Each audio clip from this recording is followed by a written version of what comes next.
Ecuaciones del plano. Igual que hemos estudiado las ecuaciones de la recta, vamos a ver ahora las diferentes ecuaciones que determinan un plano en el espacio.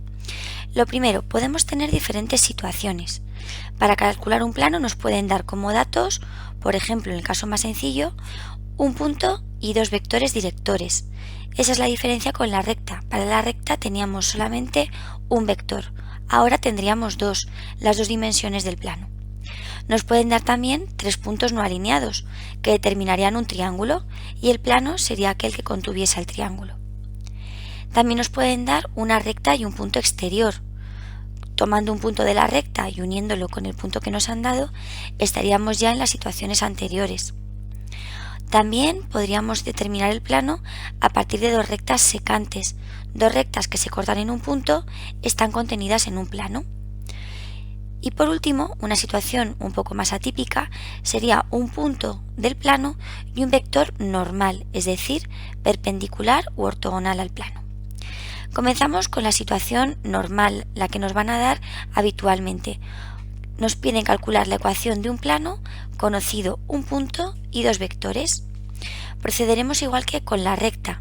Un punto genérico del plano x y z vendrá dado por las coordenadas del punto más un parámetro multiplicando al vector v y otro parámetro multiplicando al vector w. Es decir, hay doble parámetro. Recordemos que hay que poner para todo t y s perteneciente a los reales.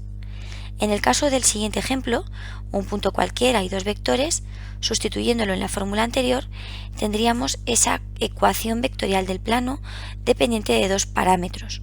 Una ecuación bastante extensa y encima con dos letras que nos quedan indeterminadas. Para pasar a la siguiente, las paramétricas, procedemos igual que en el caso de la recta. Separamos la coordenada x de la coordenada y de la coordenada z. Colocados en columna tendríamos el punto y ambos vectores, cada uno de ellos precedidos por el parámetro t y s. Con el mismo ejemplo anterior, en el que nos daban el punto y los vectores, escribiríamos la ecuación paramétrica, que no viene más que a ser la misma ecuación que la vectorial, pero separando las tres coordenadas. Y aquí se nos termina la relación con la recta. Ya no podemos seguir como antes pasando la continua, despejando el parámetro. Sería imposible ya que hay dos parámetros diferentes. Cambiamos por completo la teoría y pasamos a calcular la ecuación general o implícita de otra manera distinta. Volvemos a nuestra teoría. Tenemos un punto y dos vectores. Ese punto y esos vectores determinarían en el plano, uniendo el punto genérico con el punto dado, tres vectores que están en el mismo plano, es decir, tres vectores linealmente dependientes, rango 2. Si el rango es 2 es porque el determinante vale 0. Planteamos esta ecuación y resolviéndola llegamos a la ecuación general del plano en la que ese vector ABC, los coeficientes a, B y C que están delante de la x, de la y y de la z, determinan un vector perpendicular al plano. ¿Por qué?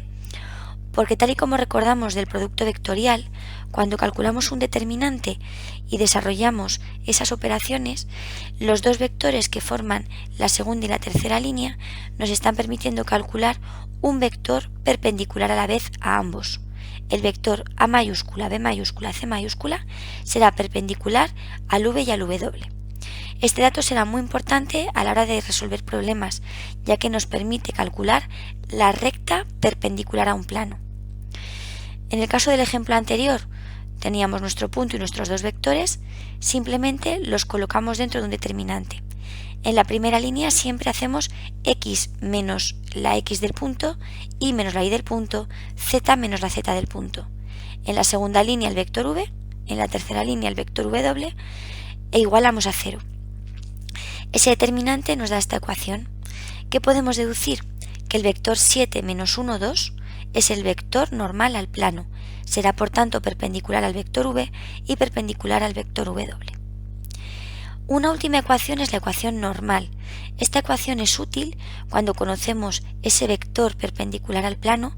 No es un vector que esté dentro, al contrario, es un vector exterior al plano y que forma 90 grados con él. Si nos dan el punto y el vector, razonamos que el vector formado por el punto genérico y el punto A tiene que ser perpendicular al vector normal, como vemos en este dibujo. Por tanto, el producto escalar es 0.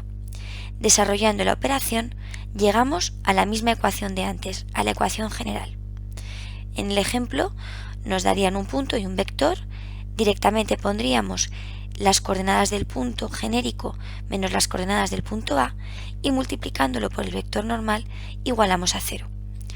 La ecuación es la misma que hemos obtenido anteriormente. Para finalizar este vídeo vamos a hacer un ejemplo pasando de una a otra ecuación a partir de los datos. Nos piden calcular la ecuación del plano que pasa por estos tres puntos.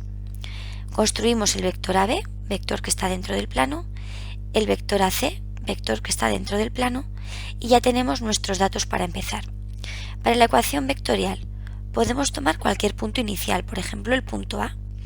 Pondríamos el vector V, el vector W, y T y S son los parámetros de los que depende esta ecuación del plano. Para pasar a paramétricas separamos las tres coordenadas, dependientes también entonces de la T y de la S, y para calcular la ecuación general del plano nos olvidamos de las anteriores. Construimos un determinante en el que situamos en la primera línea el punto genérico menos el punto conocido, en la segunda línea pondríamos el vector V, en la tercera línea el vector W e igualamos a 0, obteniendo la ecuación x menos y más 2z menos 3 igual a 0. Para comprobar que es correcto, podemos comprobar que el vector 1 menos 1, 2, que sería el vector normal, es perpendicular al vector V y al vector W, producto escalar igual a 0.